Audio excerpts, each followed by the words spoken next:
And I read this 80% of the way through and I dropped it. Shame me. Shame me. I have my reason. I have my reason. Do not judge me. So this is every single book in my physical TBR, and I thought it would be good to do a quick audit of all of them as I restart my YouTube journey to see how well we can make progress here. And so many of these books I almost forgot I owned, and so many of these books have been with me since I was in Manila almost 3 years ago at this point, which is not good. So I will need your help. If you have read any of the books today and you highly recommend them, please urge me. I clearly need help. To get to them, to read them, highly recommend them to me. Especially some of the categories here, which I will need a lot more push and I will need a lot more convincing to bump them up my TBR. I will share to you guys my general book buying rules because it might look like I haul books, but this TBR has been built through the years and I try to be intentional with my book buying despite what you're seeing right now. And then I'll bring you through the different categories of books in my physical TBR, which are books that are translated into Mandarin. I don't think my Mandarin level is at the level yet where I can easily read this, but a man can dream. These are the books that are part of a series that I'm hoping to finally continue or finish because I do love them. I just this, which I'm hoping I'm pointing at the right stack, are books that I have once started but have never finished. And some of them I've read up until like 80%. So that's. And you're seeing two big stacks right in front of me. This one are the books that I will need your help on, especially because I will need some convincing with these because either I forgot I owned them or I don't really know what they're about or I bought them because I was excited and then I lost my excitement for them. So yes. And these are the books that I am intimidated about. And I will also need your help for some convincing here because they seem like amazing books that I'm pretty sure I would love at least 60-70% of them, but I am intimidated. Some of these are very hard-hitting books or complex books that I'm not sure if my brain is there at the moment, guys. And then the one that I'm most excited about would be my not all-time favorites list. These are the books that I'm the most excited to read ASAP. That's also part of my personal TBR. So there you have it. Let me figure out this filming situation and we'll get right to it. Okay, I think this setup works. And if it doesn't, please give me grace. This is only I don't know which video this will be posted as, but I am filming in the same week. So guys, I am still trying to figure it out. But I want to quickly share my book buying rules before I go through my TBR, just because this is not to promote people buying books and then not reading them. But because if you guys follow my Instagram, you know that I always trip and accidentally fall into a bookstore. One such scenario is whenever I go on my runs, which is every other day. I do a quick grocery run for my protein shake as well as my protein yogurt. And then while I'm at the mall, there's a bookstore. Like how dare they have a bookstore there? And how dare they think I can control myself and not go and buy a book? But when I do go, I don't always buy a book, but more often than not, I do. But I do try to set some rules for me because I don't have all the space and my goal in life requires me to be mobile and flexible, and I cannot have a million books with me everywhere that I go.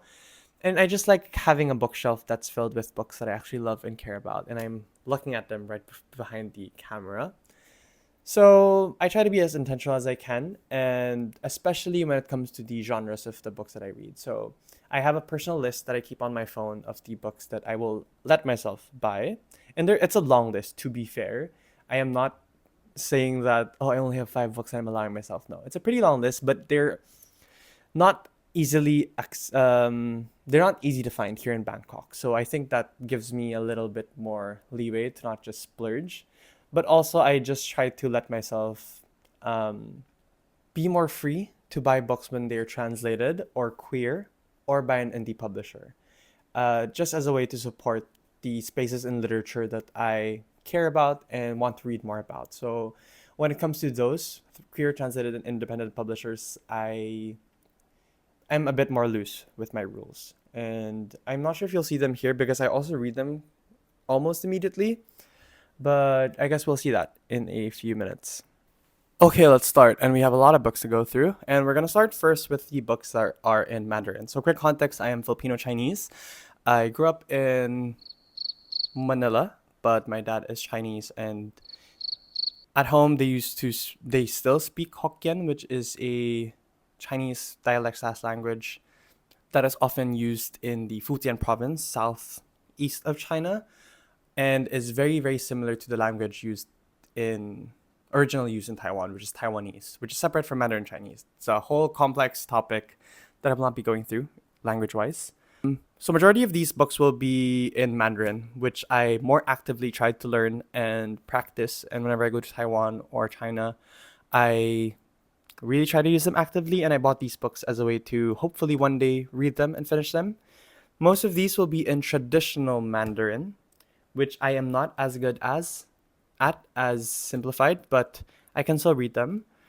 But since I go to Taiwan much more often, traditional Mandarin is more often used there, so that's the one that I got. Let's get through them. First, we have Call Me by Your Name by Andre Ackerman. I think I got this very, very recently. And I think this should be one of the more realistic ones for me to read because I've read this God knows how many times.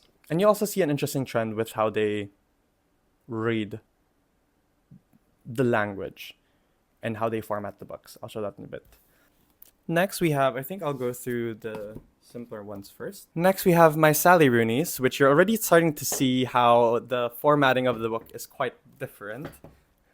This one reads like this. This one reads like this. I haven't even opened Beautiful World, Where Are You? But yes, also stunning cover of Normal People. I don't know how to show this to you guys because I am getting confused by the way the book opens. So this is 正常人 by Sally Rooney. Normal People. Guys, this is hard to lay out. And then Beautiful World, Where Are You? Which is in Mandarin. 美丽的世界你在哪里? Also by Sally Rooney, which I have not opened yet. And I think within these stack of books, these would be the most realistic for me, just language-wise, they're the simplest. Next, we have 或者 by Yu Hua. I don't remember what this is in English. I think this is To Live, which I absolutely love and I highly recommend. To Live, Tolive. There's also a movie of it, but I've never seen it. But I love the book, and it was one of my first few all-time favorites book. I'm not sure if it's still in my all-time favorites books, but it was once there, and I should probably reread it soon. So I got this very, very, very early on. I think maybe 6-7 years ago. Next, we have 2 Haruki Murakami's, and I think these are in simplified, which reading-wise, I am generally more adept at. I'm trying to see. Yes, these are simplified Mandarin. So this one is 挪威的森林. Norway. Norway. Guys, if my tones are wrong, again, my Mandarin is not that good. 挪威的森林, Norwegian Wood by 村上春树. And 海边的卡夫卡, which I guess you can recognize. Kafka on the Shore. 村上春树, which is Haruki Murakami. And then last but not the least, of course, who would I be if I didn't buy an Ocean Vuong book while traveling? First one we have is Night Sky with Exit Wounds, and guys, my favorite poem of all time is part of this book, and I even know where it is. This is the part that goes here. That's all I want it to be, I promise. So 这里我只想在这里我保证. And this is also just fun fact. Maybe I'll do a separate video on it in the future, but I like when I travel, I sometimes bring a book with me to make my friends write on, or people that I meet, strangers that I talk to just write like a little message on, which you'll see here. So some of them write in Mandarin, but some of them also write in English because not everyone that I meet would be from the country itself. Sometimes I also just meet fellow travelers. So more messages, and it's super, super nice to look back, and I highly recommend it as a travel souvenir. Last but not least is On Earth We Are Briefly Gorgeous, also by Ocean Vuong, and also in traditional Mandarin. And as you can see, it stacks very weirdly because of how the books open. Okay, next we have the book series that I hope to continue. So first we have the, you can see a pencil inside, which means I have started this before. but I just got distracted by life, and that doesn't mean the book isn't good. I really, really love the Poppy War trilogy, but life got in the way, and this is a Thickums book. So this is The Dragon Republic by Miss R.F. Kwang. I really, really enjoy the Poppy War, and I tried reading this immediately after, but I do not have that much time, and I cannot be in the same story for God knows how long. And unfortunately, I think I will need to reread Poppy War in order to be able to read this, just because I want to be able to go into this remembering the details. Next is the Beartown trilogy. This is the winners, the final book, also a Thickums book. So you're starting to see a trend of the series that I'm reading. And my dear friend from Instagram at Reese Reads have read this 3 times, and she keeps bawling her eyes out. So I'm kind of scared, which is also like, I'm pretty sure I will love this, but I have not been. It hasn't called me yet. It hasn't called me yet. But I love Beartown and Us Against You. I'll leave this for last. Next would be the next 2 books of the Neapolitan Quartet by Elena Ferrante. I read My Brilliant Friend, I think 3-4 years ago, and I haven't been able to find these books until 2 years after, and by then I moved to Bangkok, and I don't remember the details of the story, which means I will need to reread the first book before I read them. But this would be The Story of a New Name, and Those Who Leave and Those Who Stay. Guys, these are some thick books. And last but not the least, I once started Swan's Way, Marcel Proust's In Search of Lost Time series, and I was really intimidated by that book. But every single author that I have once loved, or I still love to this day, would mention Proust as a big inspiration, or would mention Proust in their books, to a point that I would message my fellow reader friend back in Manila before I even had a Bookstagram. Every time I see Proust in the book, I would just send it to him. And then I just had to. I had to read Swan's Way, and I absolutely loved it. It's one of my favorite classics of all time. I was daunted at first. It was daunting at first, but the moment I started reading it, I keep coming back to it. And it was also a very tough time in my personal life. And Marcel Proust's writing felt very comforting. Very. It really took me to France, I must say. And then I bought this, I think, a few months after reading the first book, and I just never got to it, just because it feels like a big commitment, and it's 7 books. But I also have the copy of Swan's Way here, so I am more than looking forward to actually rereading that first book. I just don't know when that'll be. I would actually, now that I'm talking about it, I really want to read Proust again. And this would probably be part of the stack of books that I am most excited to get to. But yes, that is every single book part of a series that I hope to continue soon. We're making good progress, but that's also because we haven't touched the books that will need me to defend myself. I'm kidding. This stack of books, I believe, are the ones that I have once started and just never finished. And this would range from like literally 10 pages to 80% of the way through, which I am scared you guys will judge me about that specific book, but I have my reason. First, let's start with The Rabbit Hutch. I think I read like 5 to 10 pages of this, but I just wasn't in the mood for it. Not the book. I'm pretty sure I would enjoy this. It also comes highly recommended by a friend whose book taste that I love. We have similar all-time favorites books. But I think I tried reading this at a time when I was on a reading slump, so it really didn't help its cause. I might bump this to books that I'm very excited to read as well. I'll save this one for last. Cleopatra and Frankenstein, I read halfway through and then I just dropped it. I'm not sure if I want to say it's not the book, because maybe it's also kind of the book. I was intrigued enough to continue up until halfway through, and then just one day I picked up another book, liked it more, and then I just never continued. So that must say something about the book. And the thing is, I don't really remember much about it. Cleopatra and Frankenstein by Coco Mellers. And I have no urge right now to even pick it back up anytime soon. I want to eventually read it, maybe, because it's in my bookshelf, but not now. This one is The Posthumous Memoirs of Bras Cubas by Machado de Assis. I don't remember how I got this book or where I got this book from. And I remember starting it. I remember being really, really intrigued by it and having fun with it. I was reading it on a flight, and then a friend of mine visited the Philippines and he borrowed my book and he said it was amazing. And then I just never continued it. And at this moment, I don't have an urge to read it, but I remember enjoying reading it while I did. I think I read maybe 30, 40 pages of this.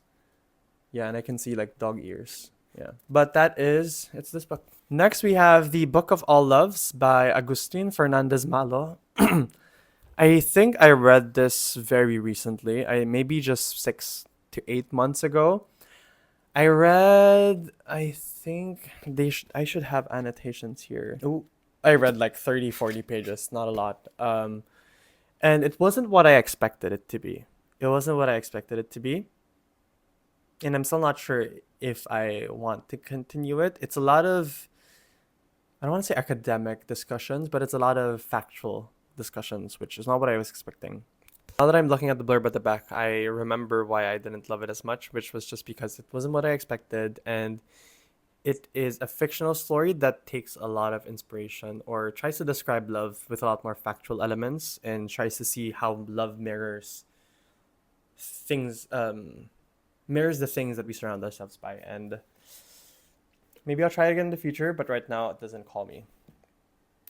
Next is Mayflies by Andrew O'Hagan. I really thought I would love this, but I remember trying to start this maybe 2 to 3 times because it's a book about friendship, if not mistaken.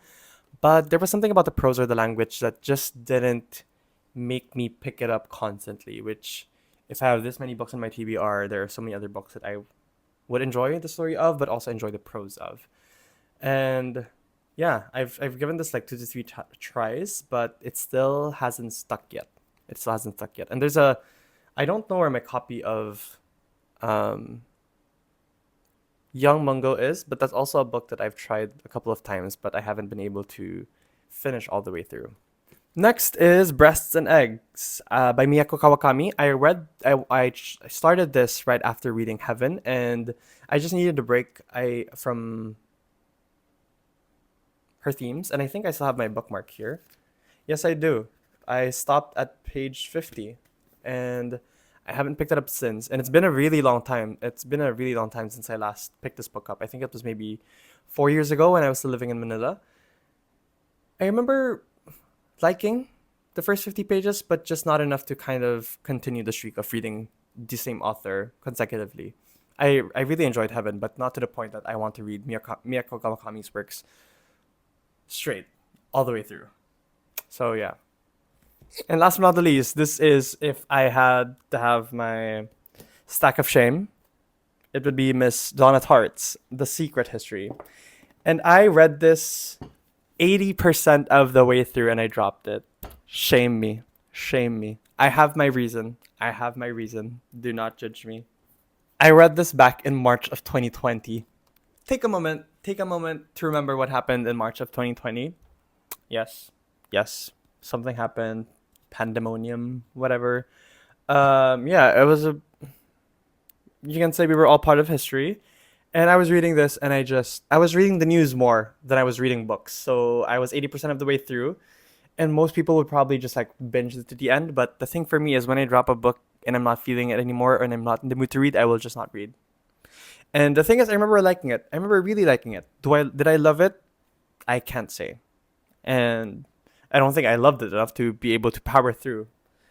But I read this 80% of the way through and I didn't finish it. And it's been 5 years. Oh my god, it's been 5 years since. And my goal is to read this autumn because people say it's an autumn book, even though we don't have autumn in Bangkok. But we will pretend. And the thing is, I read The Goldfinch after this, maybe like 2 years after. And I'll just say I'm not a big fan of The Goldfinch by Miss Donna Tartt. So it's lowering my expectations for this would work in its favor. So, yes. Also, I'm kind of tempted to just take out the books that I said I'm a little bit more excited to read within this year and add them to my final stack later. Just so they're in my radar a lot more closely. And now we're about to go to the major ones. The ones that are books that I don't know how I feel about. And I will need your help convincing me if you've read them. Fun fact, I don't know how to drive. And every time I move stuff around just to bring out my books. I'm like, is this how parking feels like? I realize you cannot see my face if I put it in front of me, so let's break it down into two. I'm actually curious if I will go through these books fast or not, because some of these I want to defend myself on, and some of these I don't know enough about to actually talk about them, and I just will probably just say, hey, I have no idea. First, we have The Storied Life of A.J. Fikri by Gabrielle Zevin. I really enjoyed Tomorrow, Tomorrow, and Tomorrow. I think I gave it like 4 stars. And this sounded like a nice book. This sounded like a nice, cozy book, actually. I think the cozy element got to me. And I don't usually read cozy books, but I was in the point in my life that I was like, I need something cozy. I bought it, and then I didn't need cozy anymore, so. Next is Strega by Johan Lik Holm. I got this gifted, and I actually am not entirely sure what this book is about. But my friend told me that I will enjoy it, that it's weird, and that it's translated. And my friend knows that I love translated books. So actually, this is one of the books that I almost forgot that I owned. So, and I'm sorry to my friend, because the funny thing is, every time my friend posts books and their review is glowing, I always run out to buy them. So I haven't learned my lesson.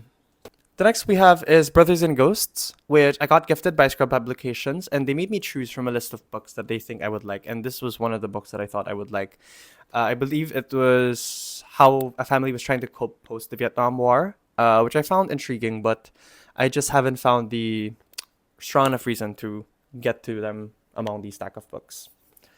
Next is The Guest by Emma Klein, which I think year on year, I keep saying, I'm so excited to finally get to this. And this was gifted to me by a publisher, and it was such a beautiful stack of books. And again, all of the books that I've been gifted so far, at least within these stacks, not paid, they just gifted it to me, and I get to say my thoughts and unbiased. And the thing is, I haven't read this, and they gifted this to me, I think, 4 years ago, with the cutest, like, green glasses. And this sounds so fun and exciting, but I don't know. I look at it and it excites me, but do I pick it up? No. That's the story of my TBR. This might move to more exciting books. Next one is Abigail by Magda Szabo. I was just replying to Nathan Snook's YouTube vlog the other day when he read The Door for the first time, which is a book that I absolutely loved. I read it maybe 5 years ago. And I really enjoyed Magda Szabo's writing. She's a Hungarian author. And the moment I found this NYRB from a local indie bookseller in the Philippines, in Manila, I had to snatch it right away. The thing is, I haven't read it. Next one I don't remember buying, and I am ashamed to say this, is Hatton's A Good Fall. I think it's a short story collection, and it's by a National Book Award winning author. And the thing is, I can't tell you anything about this book. It's a short story collection. I'm pretty sure I bought it. I bought it in Japan. Why did I buy a Chinese book in Japan? It's about Chinese immigrants in Japan. Next, we have Bright by Duanwad Pimwana. It is a Thai book. So fun fact, you guys know I live in Bangkok, and I haven't had the best experience with Thai books in translation in English. They're not bad, but they also have not blown me away. And there was a point in time where I read, I think, 4 or 5 Thai books in a span of a month, and I had to take a break. And it's been a while since I read a Thai book. So this one is Bright, and I heard some good things about it. So I bought it, I think, a few months ago, but I still haven't gotten to it. Next, we have, if you guys remember, I mentioned in my Mandarin books, Yu Hua is a Chinese author. And this one is China in 10 Words, which attempts to talk about the Chinese experience in 10 different words. And if I'm not mistaken, these are the 10 words. I haven't read it, so I'm just assuming. So you have people, leader, reading, writing, Lu Xun, revolution, disparity, grassroots, copycat, and bamboozle. And sounds very intriguing, actually, but it also sounds intimidating. So this might eventually move to the intimidating stack for later. But I won't discuss it. Next is one of my favorite authors of all time, but every time I try to start this book, another book comes up and I just don't start it. And this is one of, I think, the last 3 to 4 books by this author that I still haven't read. So I really want to get to it eventually, but even as I'm talking about it, nothing is pulling me towards it. It is When We Were Orphans by Mr. Kazuo Ishiguro. I think I have another Ishiguro here somewhere. Next, we have funny story. I did a prediction of the International Booker Prize for this year on my Instagram, and I read every single book on the shortlist except for one because at least I haven't had the time. I came from Nepal, I came from the Himalayas, and I was reading other books on the side as well. And didn't feel like a book for the Himalayas. And then it was it was winter announcement time, and I just wanted to do my little prediction, what reflect on the books that I have read, except for this one. So I did put a disclaimer there. And guess who won? Heartlamp by Banu Mushtaq. So this is all on me. This is all on me. But the thing is, all of my friends who have read this will tell me that there are so many brilliant stories here, and I really do want to eventually read it. But it is also collected. It is a collected short stories throughout decades. So there is an unevenness here, where you will feel that, oh, these are many different voices by the same author, because people change, people grow. And the thing is, I'm already not a short story collection person, so all of those all of those details combined doesn't really make me want to pick it up immediately. But also stunning. This is a stunning edition. I love in Other Stories, the publisher, because I love the way that they just put a line from the book at the very start. It looks so clean, so pretty. And I've read the Book of Disappearance by them, and I know they have good taste. Next, we have Gifted by Suzumi Suzuki. This is also gifted by Scribe, I believe, part of the list that I was choosing from. It sounded mysterious, sounded interesting. It was set in Tokyo, but same thing. Just haven't had a reason to read it. Next one is a Jack Kerouac. So I've never read Jack Kerouac, and I'm not sure where I got this from, but this is the Dharma Bums. But this is one of my friend's favorite authors, so I told him that I eventually want to read it, but it hasn't called me yet. Embarrassing that there are so many books here that I don't even know how to describe. But this one is Rombo by Esther Kinsky. It is also a work of translated fiction by Fitzcarraldo edition. But if I'm not mistaken, this is it nonfiction? No, it's not. It is a novel. Embarrassing. I'm doing a quick scan of the back. It is about the aftermath of lives after an earthquake happens. Intriguing, but not calling me. This one I saw at a secondhand bookstore, but I'm starting to not think I'm a big fan of this author's writing. Great author, I respect him, but at least the 2 books that I've read from them eventually felt like a chore to me. This is Arlington Park by Rachel Cusk. I have read Outline, I've read Transit. It's a kind of emotional detachment that just doesn't speak to me. It's quite sparse. Next, we have one of the books that I was really, really excited to read when I first bought it, but life happened and it left my radar, is Night Crawling by Layla Motley. And this sounds so excited. And again, one of the few prizes that I actually really like to follow, especially the International Booker, but even just the Booker Prize in general, I have a little bit more trust on them. And this was part of their long list, and I remember seeing it at that time, and I bought it, but I never got to it. Not long. I'm trying to think if I want to put it in my more immediate stack, but if I have to convince myself, maybe not now. Next is The Late Americans by Brandon Taylor. I have a book by Brandon Taylor I love. I have a book by Brandon Taylor that I was okay with. And the title of Late Americans, I'm scared that it's going to be an American-centric novel. But I do love Brandon Taylor's writing, so that is still something that I'm very much looking forward to, and he is a great writer. But, I love books in translation, and I love books that feel a little bit more outside of not even just the Anglo sphere, but just like the American sphere. So the title put me off, but I did buy this, so it's not the author's fault. And it's about the American Midwest, and I've read a lot of books about the US already in the American Midwest, so it's just like, maybe not now. But next is a gifted book by Fourth Estate Books, the same publisher that gifted to me Bad Habit, which I talked about in my Queer Media Rex recommendations, which I absolutely loved and wasn't on my radar. So this is also not on my radar, and I think it's a family thriller. Thing is, if I was looking for a thriller, I'm pretty sure this would be higher up in my to-read list, but I'm just not in the mood for a thriller at the moment.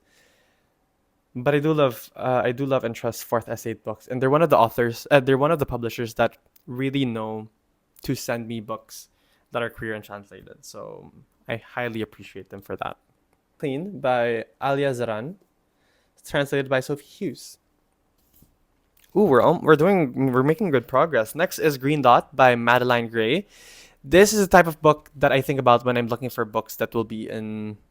Whoa, I was saying a lot and saying nothing at all there. When I think about books that are very contemporary about people living their lives in their 20s, that's why I bought it. And I've heard mixed reviews about this, and that's usually a good sign for me because that could also mean that I would love it. But it's also a bit thickums and just hasn't called me. Just hasn't called me, and that's a recurring theme here, guys. I think my phone is on silent because for some reason they're not calling me. And last but not the least, actually this might be on the wrong stack because I have started Penance as an audiobook a month ago. And I'm not sure if it's the format that's not working for me, but I love Eliza Clark. I love Boy Parts. I love She's Always Hungry. But this has been a bit more of a slog to start, to begin. I think I've read maybe 30, 40 pages on audiobook. Translate that however you want. And it's just been a lot of details that I'm not sure I need. And I put it on pause for now. I'm reading something else on my audiobook. So I still have the audiobook, so I eventually want to read it. But as of this moment, it's just not calling me. It's just not calling me. And that is every single book that I don't know how I feel about. And please, please, guys, please analyze the stack.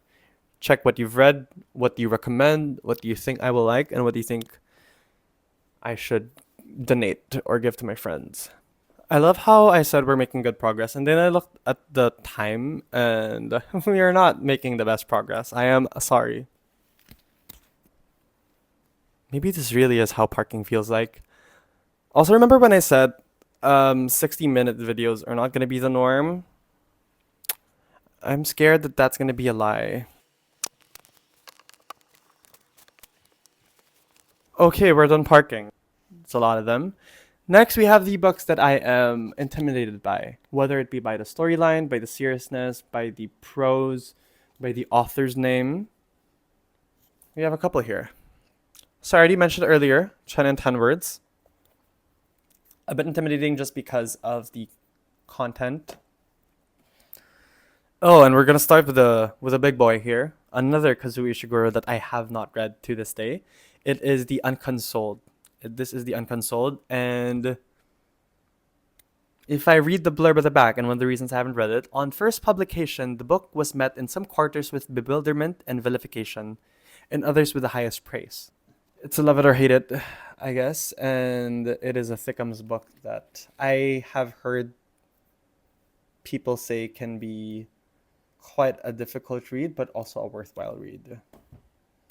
Another author that is very much within the space of difficult, but definitely worthwhile is Samuel Beckett. This one is Malloy. I have heard great things about Samuel Beckett, and some of my favorite authors have been compared to him, such as Jan Fosse. So I bought this actually because of that, and I'm still intimidated. So we haven't started it. Small books for last, just because it's easier to stack them for later. Ha! We have a classic, Pride and Prejudice by Jane Austen. I don't read a lot of classics. I don't read a lot of classics. I think it's a lot because of the language, and it's not the book, it's not the author, it's me. I'm well aware. And every time I try to read this, I just feel a lot. I just feel stuck, and I'm not enjoying, and I don't process it as well as more modern books. And by modern books, I don't mean like now, this year. I mean like 1940s and above. When was this published? Yep, this was way, way back. So, next is one of my favorite publishers as well, Tilted Access Press. They publish translated books in fiction. Yeah. And this is a queer poetry collection. And It's titled Unexpected Vanilla by Lee Hyemi. I remember I actually have read 2 to 3 short story poetry collections here, but I put it in the intimidated stack because I stopped because it was quite difficult to get through.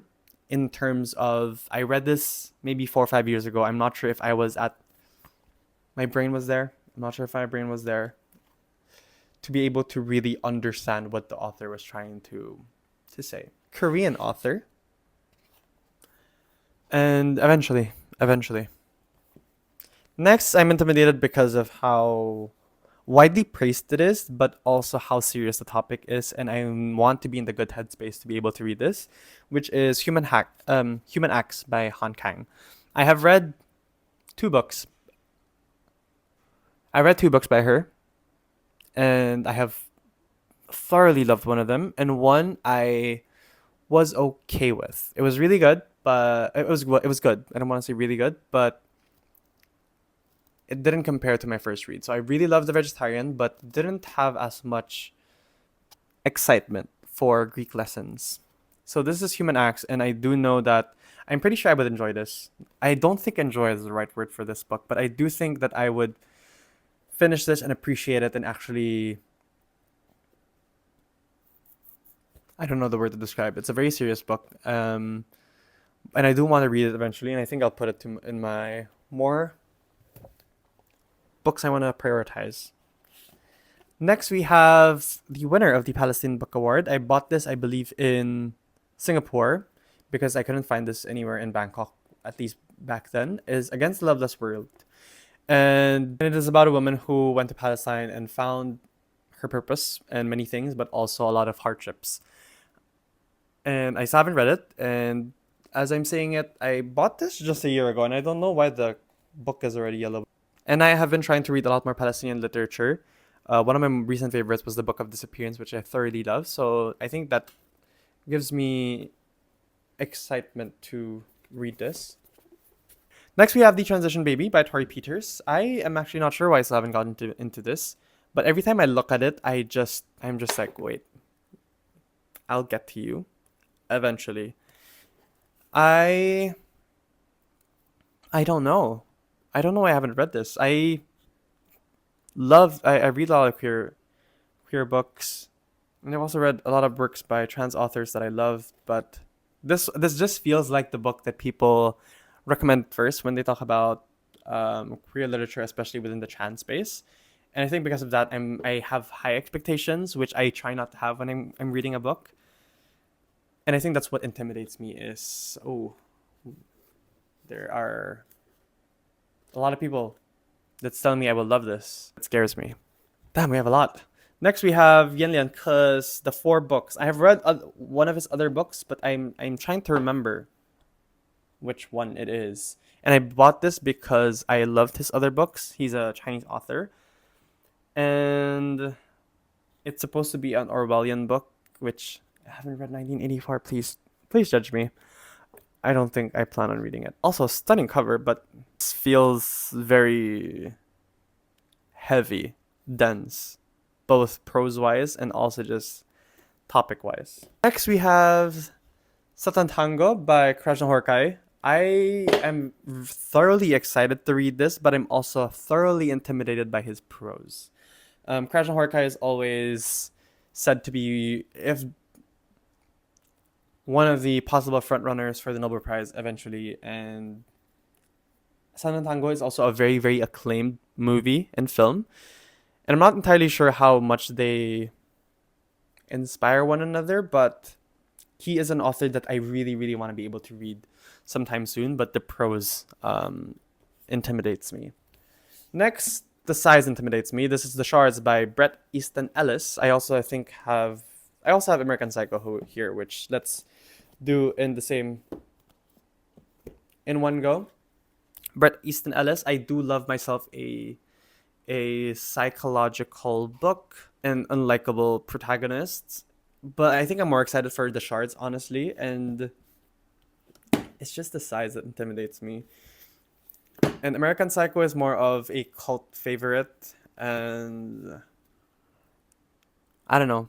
I have high expectations. So I guess this is not just books that I'm intimidated by. It's just that I have high expectations for them. And when I read a book, I try not to have high expectations. I think it does a disservice not only to me but also to the author. And it's also why I love the DNF books, is because I want to give the book its due. I don't want to read a book and power through it when I'm not feeling like it. So that's one of the reasons. That's one of my excuses. We're getting there. We're getting there. Next, we have Yukio Mishima, Spring Snow. Um, Intimidated because of how dark his books get. I have read Confessions of a Mask and Sailor Who Fell from Grace in the Sea. Loved both. Also ruined my mood for a little bit there. And this one, I believe, is part of his tetralogy. Yes, The Sea of Fertility, which is one of my like goal series to be able to read. Same as with In Search of Lost Time, but I'm valuing my sanity for now. Next is I don't read a lot of science fiction, so The Three Body Problem by Cixin Liu. I I hear it's a very, very highly technical science fiction novel, but it's also a very loved one, well loved one. So one day, one day, and I can't even confidently say I will love it, but I want to give it a try. I want to give it a try. I tried to expand my reading beyond just literary fiction. Next is White Teeth by Zadie Smith. This also falls under books that I am intimidated by just because of the high expectations. I feel like it has really inflated in my brain that this is a book that I expect myself to like, to the point that I just never started it. Next is Ian McEwan's Atonement. And the thing with Ian McEwan is his writing is not always a hit for me. It can get quite detailed sometimes and dense, and it's not just generally not the reader that I am. But Atonement as a movie was incredible, and people say that the book is actually just as good. So it's my goal to read this at one point in the future, but I need to mature more as a reader. And some tiny ones. We have Perfume by Patrick Suskind. I am pretty sure I would enjoy this. I think it's a classic. I mean, it's Penguin. I mean, it's not that old, but it's a classic, and I'm pretty sure I would like it, but does it intimidate me? Actually, I'm actually not sure, but, and I don't even want to put it in my immediate, but it's there. Next is The Master and Margarita. Is a book that I similarly think I would love, but classics intimidate me, guys. Again, I need to mature more as a reader. You don't need to call me out. I am self-aware. I need to mature more as a reader. The funny thing is I can easily pick up and read and tackle difficult books, whether it be prose or top plot-wise, that are a bit more modern. But when it comes to classics, there's something about them that makes it feel very academic to me. It feels like I'm in school, and I don't know. I need to quote unquote fix that. And last is bought this at a secondhand bookshop, Roberto Bolaños Antwerp, and don't really know much about it. Pretty cover, secondhand bookshop, short. Haven't read the Bolaño. Have heard great things, but yeah, it's also very short. I'm pretty sure I could literally read this to you guys in this vlog and we'd finish on time, but for now, it's on the intimidated stack. Oof, we've revealed most of the books in our TBR. And we're going to last, but certainly not the least, because these are the books that I expect myself to read within the next 6 months. And for reference, I'll just include the books that I recently just added just now to the stack, but I've already revealed. So we've talked about these. Let's go. First, we have Haruki Murakami's Blind Willow Sleeping Woman. I don't know if this is a factual statement because I don't remember if I've read this. I have read most of, if not all of Murakami's novels, except for his last two. But I don't know which of his short story collections I haven't read. And every once in a while, I'm in a mood for Murakami, and this is the one that I am excited about because it's the one that I own, and I have read most of his books.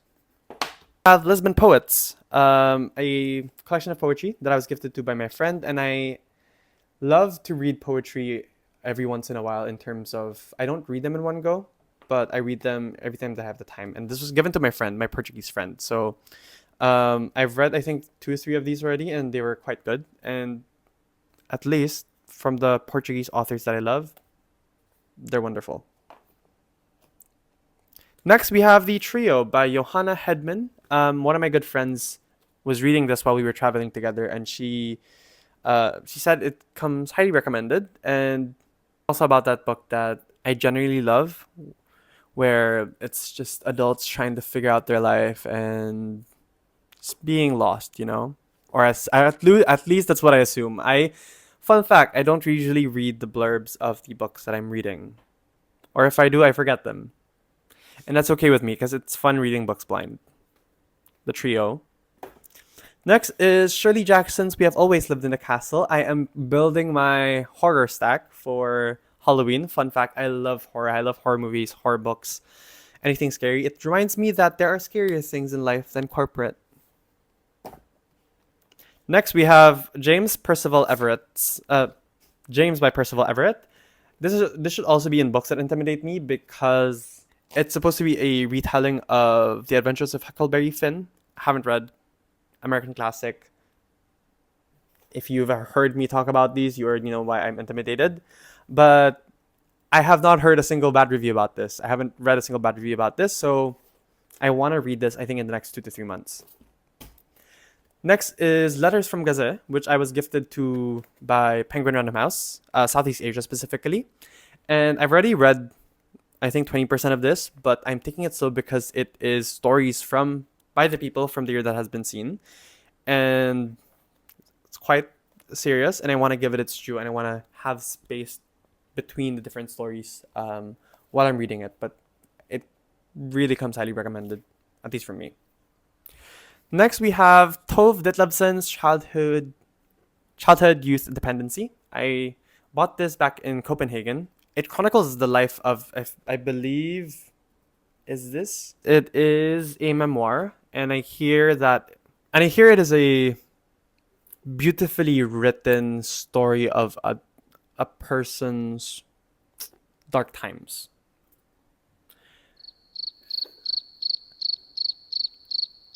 And I remember at a point in time, I think maybe 3-4 years ago, when I was still living in Manila, and I would always see this at the bookstore, and I was always so intrigued, but I never bought it. And then I went to Copenhagen, and I thought to myself, the Copenhagen trilogy, might as well get it. Next is a James Baldwin. So I have read 4 or 5 James Baldwins in my life, and I have another one actually coming. My friend bought it for me in Tokyo.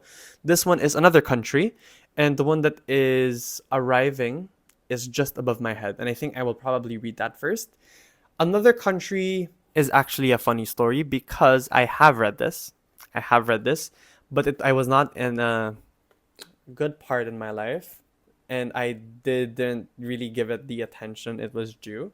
And I think as I already really liked it back then, but I wanted to read it with fresh eyes, where I wasn't thinking about anything else. So I have Another Country, and then I have Just Above My Head arriving, and I think I'm going to read that first. Probably this month for Pride Month. Next is one of my favorite authors. I was going to say poets. Anyway, this is Fernando Pessoa. Selected poems gifted to me by my Portuguese friend as well. There's another Pessoa here. I think he's going to be the most mentioned author here. Nope. He's going to be tied for the most mentioned author here because we have 3 by the same author coming up next. First, we have Scenes from a Childhood by Jan Fossa, Morning and Evening by Jan Fossa, and Melancholy 1 and 2 by Jan Fossa. I will not go through them one by one, but the thing with Jan Fossa is I don't know if I pronounced it correctly. My Norwegian friend kept trying to help me pronounce it, but I was struggling. But I read Septology last year, and it not only became one of my favorite reads of 2024, but it became one of my favorite reads of all time. That book felt like meditation in book form. It was honestly crazy to me to have read so many books but still be surprised by how talented an author can be, how experimental an author can be, and how an author can but use tools in writing that I generally don't like and make me fall in love. And I read another book by him, Alice at a Fire, if I'm not mistaken, as a title, and I also really love that. Morning and Evening. also read back in China just a couple months ago, but I was really distracted, and I think I want to reread it soon. But the one that I'm really, really excited about is Melancholy 1 and 2, which I am saving for winter because his books, at least the ones that I've read, have a very wintry feel to it. And usually for winter, I travel somewhere cold, and I'm saving this. I'm practicing restraint to read this at that time. But Jan Fasa blew me away with his books. Next, we have the complete works of Alvaro de Campos by Fernando Pessoa. So this is one of his heteronyms. Please look it up if you are curious what a heteronym is. But he writes with different personas. I think that's the simplest way I can explain it. The complete works of Alberto Cayero, another one of his heteronyms, is one of my favorite books of all time. One of my favorite poetry collections of all time. So the moment that they released this, and they released this on my birthday, I think 2 years ago, I bought it immediately. And I haven't read it since. Because it also slightly intimidates me, but I was just reminded that this existed, that this was in my bookshelf. So thank you to this video for helping me remind myself of the books that I own already. And we are down to our last, which I bought just yesterday because I went on a run and I ended up at the bookstore. And I bought All Fours by Miranda July. And to be fair to me, this was on my list of books that I was allowing myself to buy, because I've been meaning to buy a Miranda July book for the longest time, but Bangkok really doesn't stock her books. And then she got shortlisted for the Women's Prize. Please correct me if I'm wrong. And she's also finalist for the National Book Awards. So I think they finally stocked her book. And I hear it gets weird, and I do love myself a weird book. So I am probably going to read this very soon, maybe after Pride Month. Oh my gosh, we finished. That is... Wait, let me organize it. So I guess that's it. That is every single book in my TBR, and I need your help. Please. If there are any books here that comes highly recommended, please let me know. Please convince me. Please bug me. Please remind me to read them. And maybe we'll do a TBR review at one point in time, and hopefully this stack is much less, or at least changed into something different.